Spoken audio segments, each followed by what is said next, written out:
So it's my privilege tonight to introduce Assistant Professor Tomás Ryan from Trinity College, Dublin. So I think Thomas epitomises what I tell students, that doing neuroscience in the early 21st century is like doing physics in the early 20th century. It's the great frontier. So it's a great area of excitement for those of us who are neuroscientists. But as well as being a scientist, it allows us to have a wonderful career in medical research, where some of the greatest brain disorders, as you all know, of the 21st century are disorders, in this case of learning and memory, disorders like Alzheimer's, other forms of dementia, schizophrenia. So it allows us to contribute to these major burdens in health and disease. So to introduce Thomas, he has extraordinary pedigree in neuroscience, and it's wonderful that we have links with Thomas now as a collaborator on a grant held by Dr. Lucy Palmer and Thomas, and some of us are also contributing there. So Thomas has come out on his first visit as an honorary scientist at the Florey Institute of Neuroscience and Mental Health. So he was educated at Trinity College, Dublin, and then he did his PhD in neuroscience with Seth Grant, who's an Australian, who's done a lot of his work overseas, but Seth has been here many times. And so Thomas was at the University of Cambridge and the Wellcome Trust Sanger Institute. And then he was very successful and won a position with the Nobel laureate Susumu Tonegawa at MIT in Boston, where he did exceptional work, I'm sure some of which he'll talk about tonight, using the latest technologies in neuroscience. It allows him and others to turn on neurons at will, to explore the nature of cognition, of thought, how we form memories, and how perhaps we lose the ability to retrieve memories in disorders like Alzheimer's disease and dementia.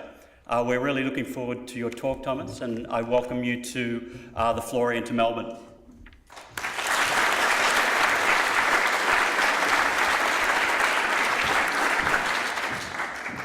Okay, good evening everyone, and thank you all very much indeed for having me. The central question that interests me in neuroscience is, how are individual memories stored in the brain as information? What is the stuff of the memories that we learn? How is it maintained for our entire lives? And how do we recall this information? When I was about 11 years old, I was in a car accident, and it was actually a head-on collision between a car and a bicycle, and I was unluckily on the bicycle. So the good news is I survived, the bicycle didn't, but I don't actually remember anything that happened on that particular day, so what I'm telling you is in fact secondhand information. But it serves to illustrate a particular paradox of memory, which I've always found a little bit confusing. When you read about discoveries made by neuroscientists who work on memory in the news, you'll either find that somebody has discovered why memories last our entire lives. What is the secret molecular trick that allows them to last right until you're 75? But if you read a news report from a study by another neuroscientist, it will explain why memories are so fleeting, why they're so easily lost, and why they're so susceptible to damage in things like Alzheimer's disease. And if you were to ask many neuroscientists, how do you reconcile these two different views of memory, you're going to get a kind of a, yeah, well, we're not really sure kind of answer. I think that we can resolve these two things, these two aspects of memory, if we start to think of it more as information, and if we start to think of the process of remembering as more of an activity. Now, historically, when we think about information in the brain, there are different philosophical premises that Western society has relied upon. One is that knowledge originates through a foreign entity. Another is that knowledge is innate and an essential property of the human mind. And the third is that knowledge arises as an interaction of the two. And the first idea would be today regarded as quite mystical, but it is what we were running with in many different religious views of ourselves and our souls and etc. The second view is a rather extreme view that had proponents such as the eminent French philosopher and mathematician René Descartes, and that is that all knowledge is intrinsic and comes from ourselves. A more modern and pragmatic view of knowledge is that it forms as an interaction of our own and genetically encoded instinctual self with the environment. And we need to understand what the material basis of this change in ourselves is, and crucially, how it interacts with our world. I don't think any living philosopher has done more to try and wake many of us up from this kind of latent mystical hangover that many of us in neuroscience still hold today, of how can we be simply biological machines? How can our minds be explained purely by the laws of nature? And one point that Daniel Dennett makes in order to illustrate this problem is he describes a story told by his friend who was another academic studying the history and anthropology of religion. And his friend says, "I'm writing a book on magic," I explain. And I ask, "Real magic? By real magic you mean miracles, thaumaturgical acts, and supernatural powers?" "No," I answer. "Conjuring tricks, not real magic. Real magic, in other words, is the kind that's not real, or the kind of magic that is actually real, that can actually be done in the world, is not real magic."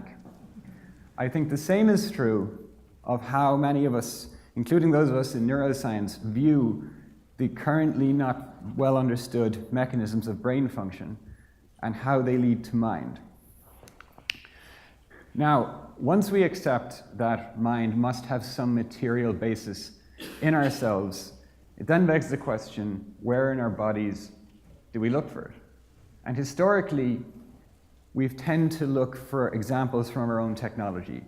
And the reason for that is our brains tend to work well when we think about from metaphors. We need a concept to think about things. We need a pre-theory, a notion, in order to make sense of things. And so for that reason, for a long time, people took inspiration from hydraulics to explain mind function.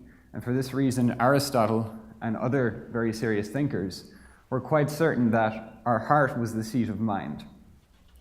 But at the same time, physicians going back to the time of, at least back to the time of ancient Egypt, noticed that people with head trauma tended to display abnormalities of personality and amnesia. Moving to the 19th century, by then it was pretty clear that the brain is the seat of mind, and the brain is electrically active. And if we want to understand the brain, we need to think of it not in mechanical terms, not in hydraulic terms. We need to think of it as an extremely fast-acting electrical network composed of billions of different tiny cells connected by trillions of different synaptic connections. And so it is tempting now to think of the brain as something like a computer. And those of us in neuroscience also tend to think very much in computational terms about the brain. We try and use what we know about computer science in order to decode the electrical activity of the brain and understand how the brain actually produces a mind.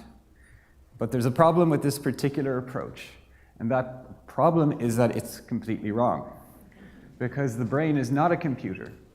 The brain was not designed by anyone. The brain evolved.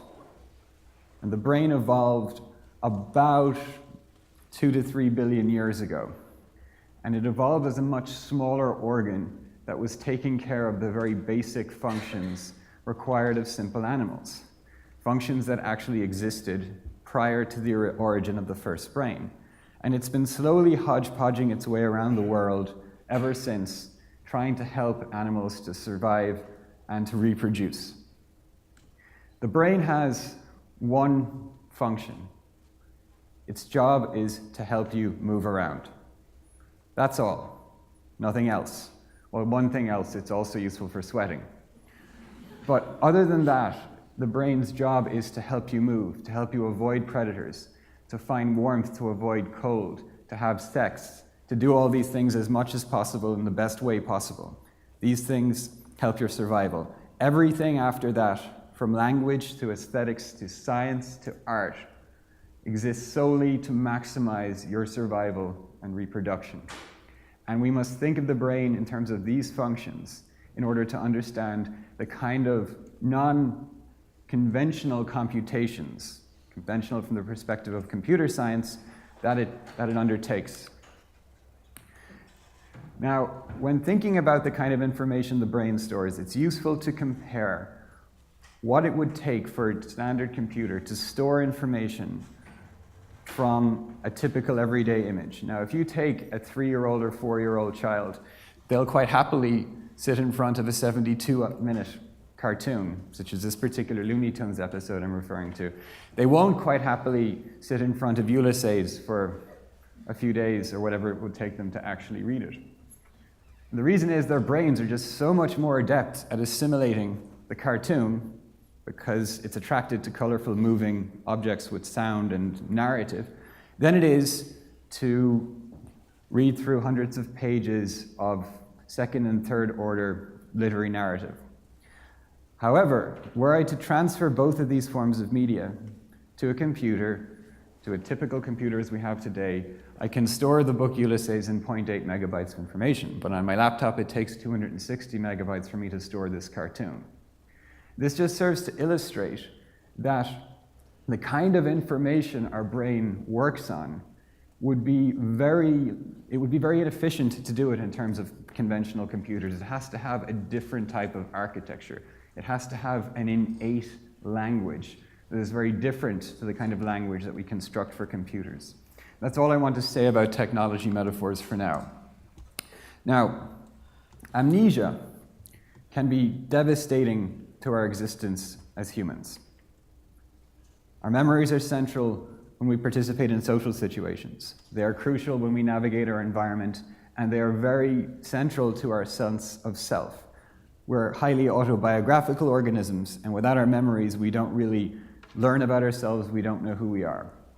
But amnesia is not just of huge clinical importance, it is also how we understand memory in neuroscience. Because if we want to know if a particular brain region, or a particular gene, or a particular receptor is important for memory, then we do an experiment where we, as scientists, we interfere with that thing and we ask, does the human or animal become amnesic? And then we have solid scientific evidence that that brain region, or whatever that biological thing is crucial for memory. The best example of this is the case of Henry Molaison. Henry Molaison was a North American man who suffered from severe epilepsy. And in order to treat this epilepsy, he had a large region of his brain, including the hippocampus, surgically removed. This cured his epilepsy, but it also left him with severe amnesia. And he was studied extensively by the pioneering neuropsychologist Brenda Milner, who is nearly 100 years old and still an active scientist today in Canada.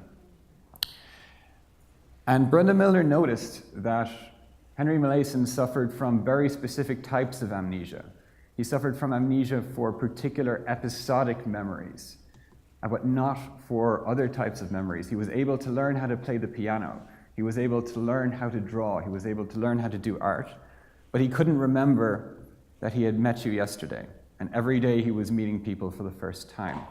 And this gives us some clues as to that different types of memories could be stored in different parts of the brain. It's also the basis for Guy Pearce's character in Christopher Nolan's Memento, and it's an excellent film where you can get an illustration for what it's like to live as a chronic amnesic.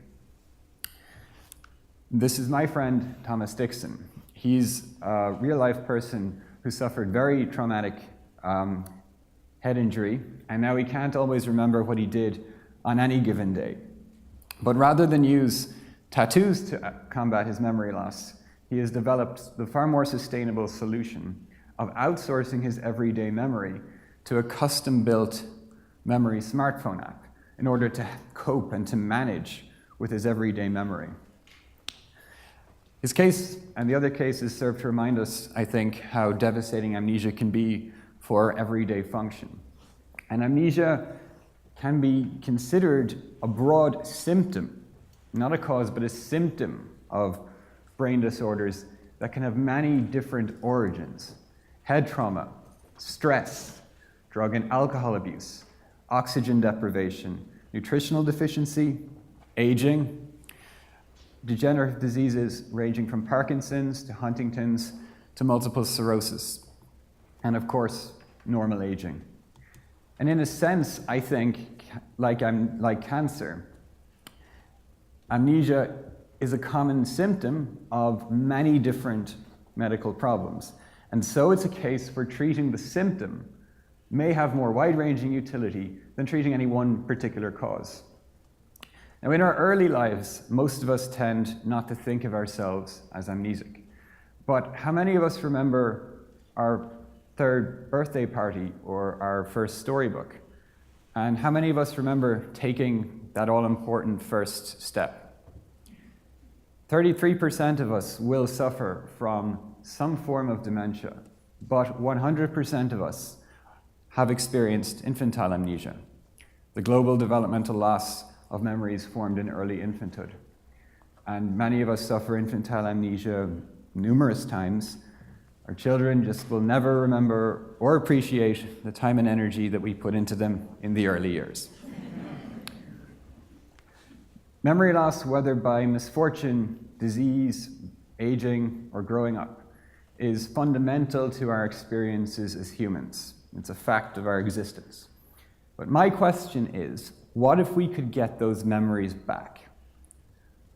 What if those memories were not truly lost, but just locked into our brains somewhere and not really accessible? Now, we often think of memory as something like a book, and we're told that in amnesia, the book has been destroyed, or the pages torn out, or the lines erased. But what if the book is still somewhere in the library and we're just unable to find it? Getting to the answer to this question is very important, because in cases of retrieval deficits, in cases of amnesia, where the memory may still be in our brain, then we just need to find it and find a way of getting it out. But in order to start looking for memories in the brain, we would need to have a good idea of what they are and where they are. One early insight proposed by Descartes was a materialist by any modern standard, though he often is misattributed as some kind of a mystic, proposed that memory must be stored as some kind of material, permanent, and specific change in the brain. And I think those three premises are still true and need to hold for any idea of memory that we have. But the first modern biological view of memory was proposed by the German zoologist Richard Semon. And if it wasn't for his early studies of the Australian hagfish, I think we would be in a very different position now regarding our knowledge of memory. Scientists, like all other professions, are required to make a name for themselves in their early years before they are permitted to do what they really want to do.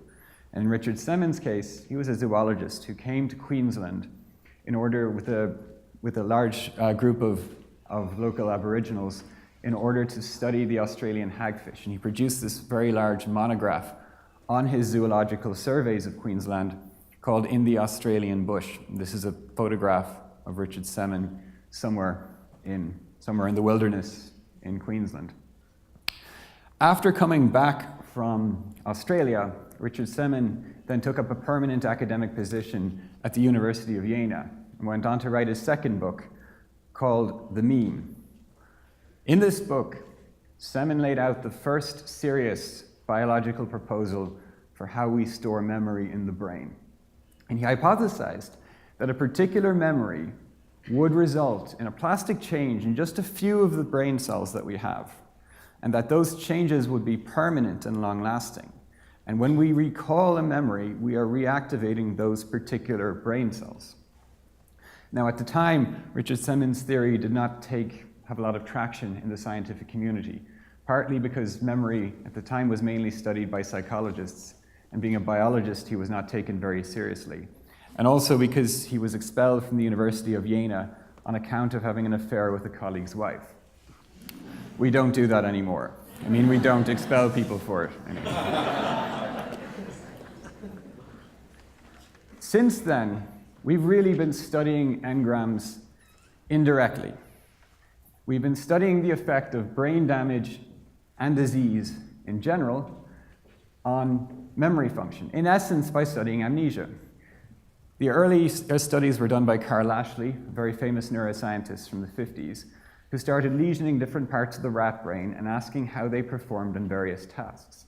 And this is basically the methodology that most of behavioral neuroscience has been focused on. We break a particular part of the brain and we look for amnesia and we try and infer brain function.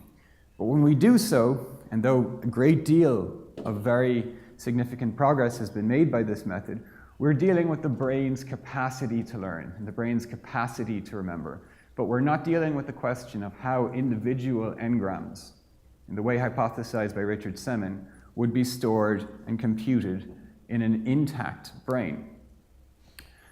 Now, at the same time as Brenda Milner's studies, a pioneering neurosurgeon in Canada again, named Wilder Penfield, was doing a different kind of experiment. Now, Penfield was an extremely daring neurosurgeon. In fact, he was so daring that if he were alive today, he would certainly be in jail. What he was doing was to take whatever surgical patients he could get his hands on, and he would open up their brains for particular surgery, and while they were awake but anesthetized, he would stimulate random parts of their brain and then ask them questions.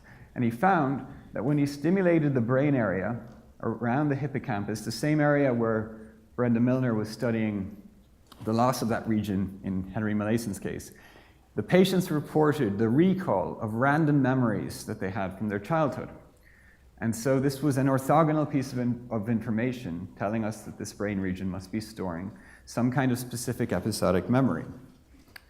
We would like to be able to do this in a specific and controlled and targeted way to get a handle on the particular engram cells that are holding particular memories in both health and, of course, in disease. The problem is, how do we manage to identify which cells are attributed to a particular memory? How do we find a subset of engram cells amidst a brain of billions of different neurons connected by trillions of different synapses? Over the past 7 years, new experimental studies, beginning in the Tanagawa lab at MIT and other groups around the world, we have begun to make a little bit of progress in the direction of being able to tag and manipulate specific memory engrams in the brains of animals. And the crucial concept in how we do this, how we find the needle in the haystack, is to step out of science for a second and take some inspiration from literature. In Arthur Conan Doyle's A Scandal in Bohemia, Sherlock Holmes is tasked by the King of Bohemia to retrieve a compromising photograph from the home of Irene Adler. Dr. Watson asks how Holmes will know where in the house to look for the photograph, and Holmes retorts, "I will not look. I will get her to show me." By releasing smoke into the house, Holmes identifies the location of the photograph based on Irene Adler's behavior, because, according to Holmes, when a woman thinks her house is on fire, her instinct is simply to rush to the thing that matters to her most. This may have been true in the 19th century. I don't know if it's true today. If we want to identify specific engrams in the brain, we can take a similar approach, not to look for a particular engram, but to have the brain show us where an engram is. Now, it happens that the brain allocates information partly by inducing specific genes to express specific proteins. And we can take advantage of this technique using genetic tricks. By labeling cells that were activated by particular genes, we can then express glowing transgenic constructs in order to label and manipulate those cells thereafter. In other words, we can make memory engram cells light up at the time of formation and then follow them in an awake behaving animal thereafter. The memory engram cells. How do we know these cells are carrying any information? What would we require to be able to say that a specific group of cells is representing a specific memory? Well, activating them should result in specific memory recall. we need a switch. Making them go green is a start. But in order to actually test how they function, we need to be able to turn them on and off. And this is where we go to algae. Now, one of the most exciting advances in neuroscience in the past 15 years has been the discovery of chanorodopsin and the development of optogenetics. Chanorodopsin is an ion channel, just like the synaptic ion channels that control our brain. Remember, our brain is electric, and it's activated by ion channels. But chanorodopsin is not just an ion channel, it's also a rhodopsin. And if you've heard about rhodopsins before, it's because your eyes are layered with them, and they're what allow you to see. They're what allow you to see because they're sensitive to light. So chanorodopsin is a rhodopsin that's sensitive to light, but is also electrically active. And it was discovered by algal biologists who came across it for no other reason than they were interested in studying algae. And I think it's really a testament to fundamental science that we should really just let scientists do whatever they're interested in, because you never know what they're going to find. And of course, some very enterprising scientists, led by Carl Deisseroth at Stanford University, realized that if they took control of this gene, if they cloned chanorodopsin, a light-activated electrical ion channel, from algae, and were to transgenically put it in the brains of humans and animals, we could then have a remote control for the brain. We could deliver light through a fiber optic into the brain and have an on-off switch for brain activity. So optogenetics has revolutionized neuroscience in general, and if there's any justice in the world, there will be a Nobel Prize for this technique soon. But in the memory world, we use this technique in the framework specifically of these engram cells in order to have an on-off switch for controlling them and their function. This is a basic concept of how it works in practice. We have to genetically label what cells we're interested in and surgically implant optic fibers in a painless way into the brain of rodents so that we can control particular brain cells. We specifically control the brain cells that were activated by a given learning experience. So the putative engram cells for that experience. And the idea is that if we train rats to do, or mice to do a particular task, we can then create amnesia by conventional methods in order to make them no longer able to do the particular task. And in the early experiments, we induced amnesia by drug treatment. We trained them to do a particular task. We gave a particular drug that caused amnesia, and we showed behaviorally that the rodents can no longer perform the task. So they were amnesic. But then we activated the engram cells directly by stimulating chanorodopsin with blue light, and the memory returned, and the rodents were able to conduct the specific task. This was also the case in mice that were genetically engineered to contract early Alzheimer's disease.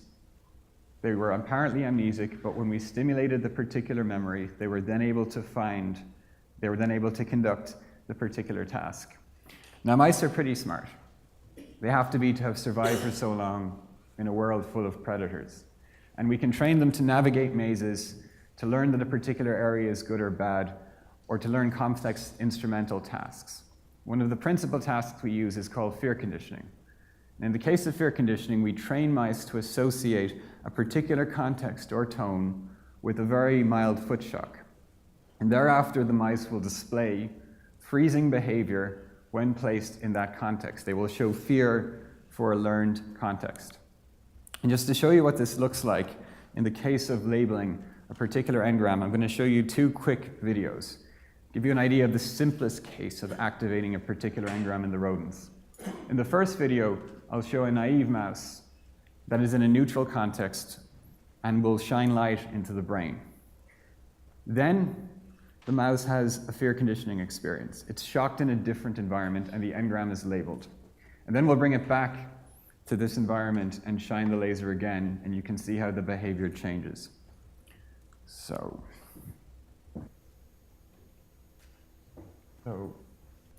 you can see at the beginning, the mouse is happy in there. It's got no reason to be afraid. Everything is going fine. We then shine blue light delivered through the optic fiber, and it has no effect because the mouse has no fear memory and we haven't labeled any cells with chanorodopsin. This mouse has then had a fear conditioning experience, and we've labeled the particular contextual engram associated with shock. And as soon as we start shining the light, you get conditioned freezing behavior, which it would normally show only in the particular training context. And this has an on-off effect. When we turn it off, it stops freezing. When we turn it on, it begins freezing again. And the same is true for more complex behavioral tasks that don't just involve freezing behavior, but involve context-specific condition responses, condition place preference, and even object recognition. Using this approach, we also found we could not only read memories out of the brain, but to a certain extent, we could write them in. And we found that by labeling purely contextual memories in the mouse brain, memories of a room where nothing bad happened, we could then update those particular memory engram cells with bad information, with a shock experience in another context while we activated those cells. And thereafter, the mice showed freezing behavior only to the labeled context. And this was permanent and occurred even in the absence of further light stimulation. So we showed that we could alter an existing memory with new information to create what we called a false memory. In fact, we were creating an artificial true memory, not really a false memory. Of course, I'm not sure that any memories are actually true, but regardless of the semantics, the point is that we did show we had a handle on a particular memory engram and that we could alter it. Now, applying this technology to amnesia, it was clear in both cases of amnesia displayed here. One is amnesia due to drug treatment, and second, amnesia due to genetic induction of early Alzheimer's disease. That although the mice did not freeze to the normal training context, they froze at normal levels, same levels as control mice, when they had their engrams directly stimulated with light. And this provides the first evidence that retrograde amnesia, that is amnesia for a memory we've had but lost, is still present in the brain. In other words, the physical data of memory can, in principle, survive the functional experience of amnesia. This extends beyond amnesia to depression. And this is a paper from my colleague's lab, Steve Ramirez, who works at Boston University in the United States. And what they did there was to test an idea that depression is due to failed access to our positive memories. Human psychologists have, for a long time, hypothesized that people who have chronic depression tend to preferentially remember negative experiences and tend not to really be able to reminisce about positive things that happened to them. So to test this idea, memory engrams were labeled for positive experiences in mice that had depression. Now, you can give mice depression by giving them stressful experiences over a few days, and they'll display depressive behaviors. They won't struggle as much. They won't fight as much for food. They just generally show less interest in everything. But if you activate positive engrams in these mice, you actually improve their well-being and you seem to decrease their depressive-like behavior. So like amnesia, depression may be partly due to impaired access to existing memories, but in this case, impaired access to positive memories. More broadly, infantile amnesia looks like it may not be 100% complete. And it was shown in the 1980s in studies in infants that even though young human infants seem to not remember how to do an instrumental task they were taught, such as pulling on a mobile, if they were primed with the task a few days later after apparently forgetting, they were able to pick it up again much more quickly. And by primed, I mean not actually shown how to do it from scratch, but just reminded about how to do it visually. So the memories were not completely lost. They were still, at least at that age, somewhere in the brain and just probably not fully accessible. Although we don't know is that true of later in life. There are many other examples in nature that tell us a great deal about the stability that we should expect from memory engrams. One is hibernation. Many animals hibernate. But the brain's response to hibernation is ubiquitous, and you can force normal mammals like rats and mice to hibernate if you want. They may not have the fat reserves to do very well in it, but the ability to hibernate is quite ubiquitous and fundamental to mammals. The difference between us and animals that in fact do hibernate is that animals that do hibernate metabolize a drug in their bodies. They produce their own hypnotic to put them to sleep for a long time. And what happens to the brain of hibernating animals such as squirrels, and it also happens to rodents if you force them to hibernate through hypothermia, is you have massive dendritic loss in the neurons of the brain. And this is very significant because it is believed that the dendritic structures of our brain cells is primarily how we store memories. But over hibernation, these structures atrophy to a large extent in hibernating mammals. But when they wake up again, they grow back after 2 hours. But they don't grow back because of learning those memories again. They grow back just on their own. And when they grow back, the animal is able to remember where it stored its food, who its conspecifics are. It remembers everything about its environment that it knew beforehand, meaning the memory information survived hibernation and everything that happened in the brain during that time. Memories don't just survive hibernation, they also survive metamorphosis. If you take insect larvae, such as the larvae of fruit flies, you can train them on a particular Pavlovian task. You can train them that a particular odor is good or bad. And when you do this, and then you let them pupate for 6 days, and a fruit fly emerges, the fruit fly remembers what the larvae was trained to do. Despite all of the massive reorganization of the brain that happened in that time, the memory somehow survives intact and is functional in the adult insect. And you might say that this is a unique feature of insects and may not be true about vertebrates, but the same was found to be the case in frogs. If you train tadpoles to do a particular behavioral task, which we call conditioned place preference, and then you wait for them to metamorphosize into frogs, the frogs show memory for that particular task. So the survival of a memory engram through metamorphosis also applies to vertebrate metamorphosis. Memory has even been shown to survive regeneration. This is a very specific type of planarian where if you cut its head off and lose its brain, or lose its ganglia, which is essentially its proto-brain, it grows back a new one. And after it grows back a new one, it remembers how to do the task that we trained it to do before we cut the head off. I don't think this will work in rodents. And this may be the exception rather than the rule. I think it probably is. But it also serves to illustrate again how our engrams can survive many different biological events. Amnesia, Alzheimer's disease, aging, growing up, stress, hibernation, development, and metamorphosis. Whatever our memory engrams are, whatever the true physical nature of those cells, or what's inside those cells, or what's between those cells, must survive all of these events. I think now we're moving towards a slightly new approach to the neurobiology of memory, and that the true mechanisms of memory may lie on the dark side of the moon from our perspective as experimental scientists. And up until now, we may have been focusing more on the mechanisms of amnesia and of the mechanisms of memory retrieval, but not so much on the mechanisms of memory information itself.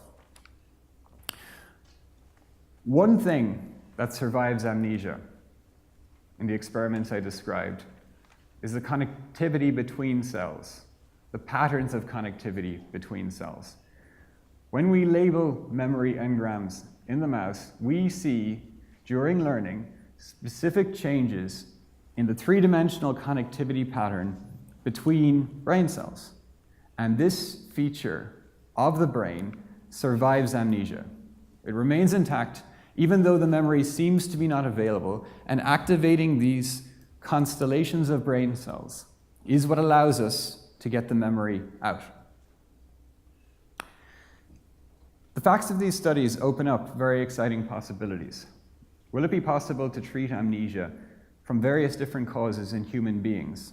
And so now the challenge is for us as neuroscientists is to find non-invasive ways to get at memory engrams in cases of amnesia in humans. We need to be able to try drug treatments, cognitive behavioral therapies, transcranial stimulation, perhaps gene therapy. It opens up many exciting possibilities. What if we could recall every memory we've ever formed in our lifetime? What if we could recall our infant memories? Would that change how we educate ourselves? Would it change how much we learn in childhood as a population? Or would we just be traumatized and angry the whole time? If you walk into the neuroscience building at Massachusetts Institute of Technology at MIT in Boston, and you look up, this is what you'll see. 100 gold-plated neurons suspended from the ceiling, a wonderful sculpture by Ralph Helmick. But if you climb the stairs and you look down at the sculpture from a very particular point of view, this is what you see. Where is the memory of the image of that brain? Is it inside the brain cells?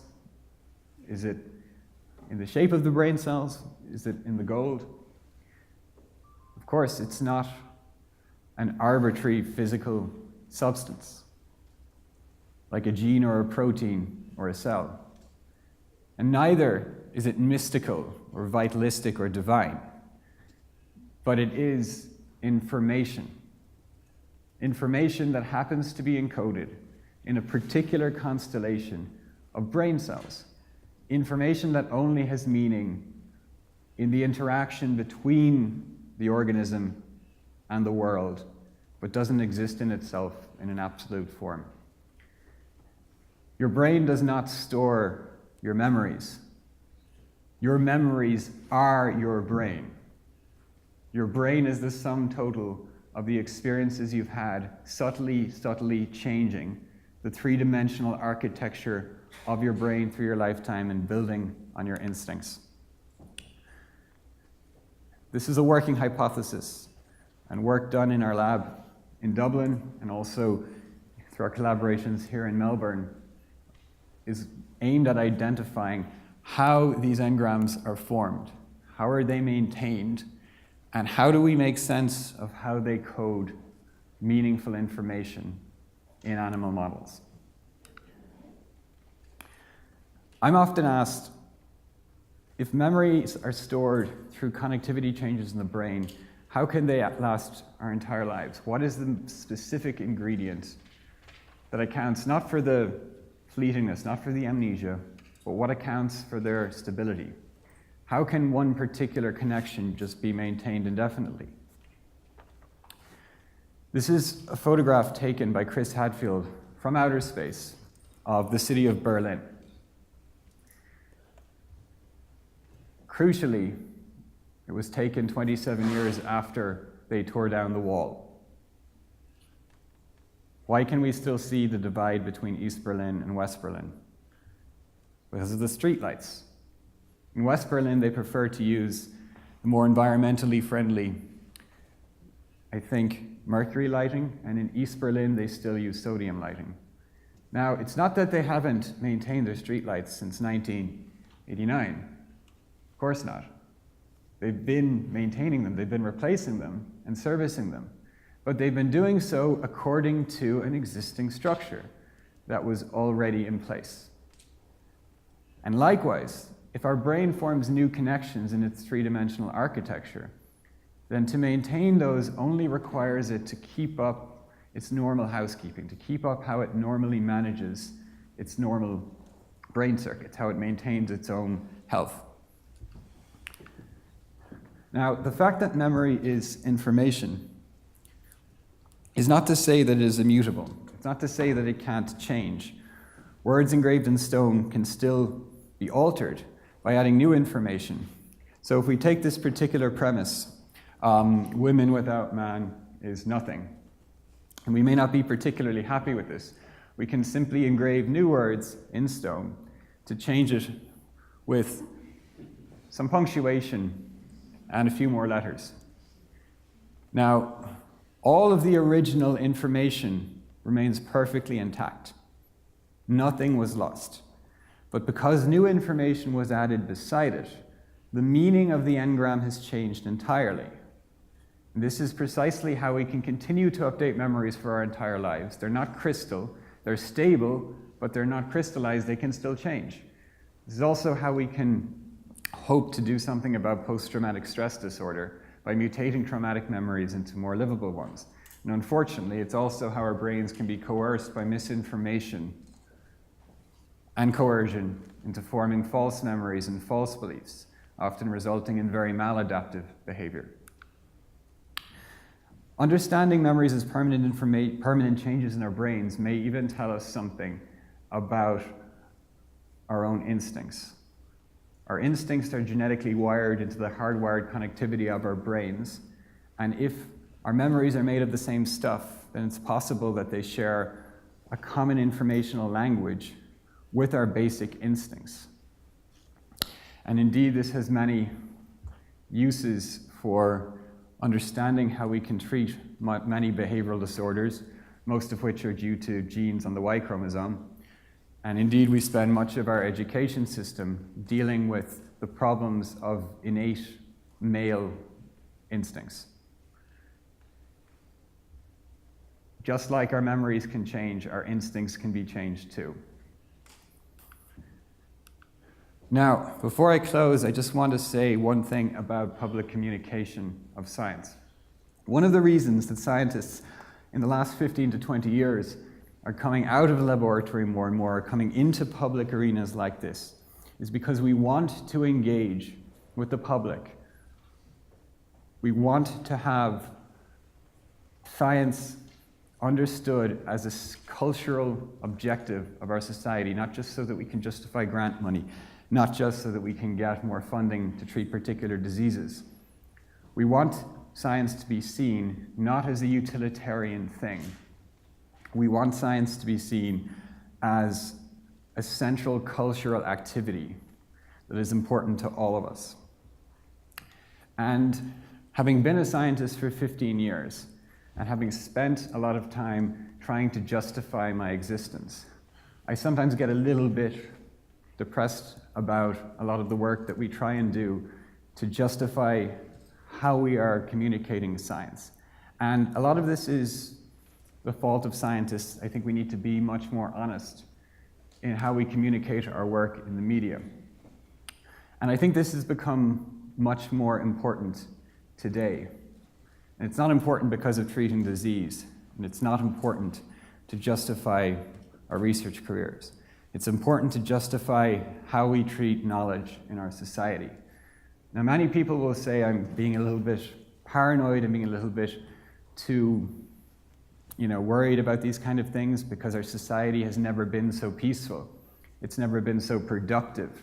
We've never known so much. We've never owned so much, and we've never wanted to do so much. And given all the progress we're making, why is there any need to change the way that we've been doing business? Then last year, this happened.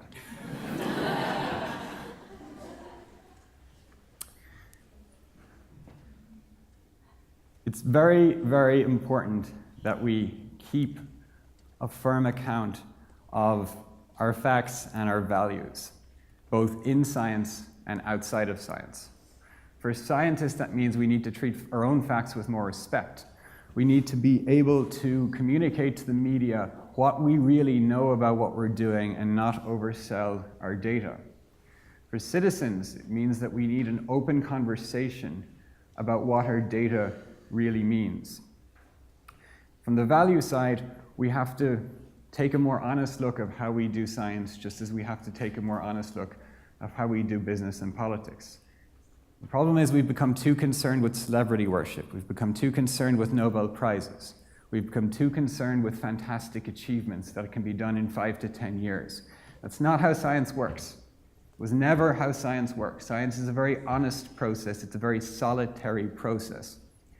And the intrinsic scientific value of a particular person is completely unpredictable. You cannot judge any scientist is capable of making a new discovery if they're given the time and the space to do it. I'm very happy that yesterday I saw CNN brought back one of my favorite adverts of the last year. And the ad goes, I don't know if you've seen it, goes something like this. It starts with, "This is a banana." It may be funny to say it's an apple once. It may get boring to repeatedly say it's an apple. But if you keep saying again and again and again that this is an apple, it's only a matter of time before somebody gets hurt. That's where we currently stand in our interaction with science and society. And I'd just like to finish making two small points about that. One is, when we have this conversation, when we try and understand how citizens want to interact with scientists, it's not just about communicating information. It's about wanting to know what you think is important. What do you want to know about the brain? What do you think is important in our society? And I think that you'll find when we do so in an honest manner, without the lobbying forces of the media, without the indirect influences of drug companies, most people will agree that we know the best things we can do about dementia, scientifically, is exercise, education, low stress, and general mental health. Most people will agree that all of these things are best combated through education. Most people will agree that the things we can best learn from brain scientists, things we can best learn from all kinds of animal experiments, is about how our brain develops, not how it degenerates in old age. And most people will agree that the health of our children and our grandchildren is far more important to us than extending our lives by 4 or 5 years. Last thing I want to say is that it's very important for us as a society to understand the sort of cognitive dissonance that we have about science, the double-sidedness of it. That our science, like our politics, like our genes, like our memory engrams, is at once both very certain and very uncertain. And this is not a contradiction. This is because those of us who work in science are always grasping at the unknown. We are always grasping at new ideas. And sometimes we oversell them, and often we're wrong. But we agree on the facts. We agree on the core facts. And it's not a matter of democracy. Scientific facts are not democratically elected. Neither is it a matter of consensus. It is a matter of unanimous agreement of informed and sane professionals who agree with 100% certainty that certain things are facts. They are not up for discussion. It is a fact that the world is round. It is a fact that the world revolves around the sun. It is a fact that vaccines do not cause autism. And it is a fact that the last 5 years have been by far the hottest that the planet Earth has ever been in recorded history, and this is rapidly accelerating. But if I could leave you with a more positive thought, after acknowledging my colleagues at MIT and currently at Trinity College Dublin and here at the Florey Institute, is one positive question for neuroscience. Rather than having neuroscience and our understanding of the brain constantly mimic our technology or mimic our understanding of technology, what if we designed our technology to copy the brain? What if we created a 3D printed version of your own brain? What would it be like? What would it do? Thank you very much.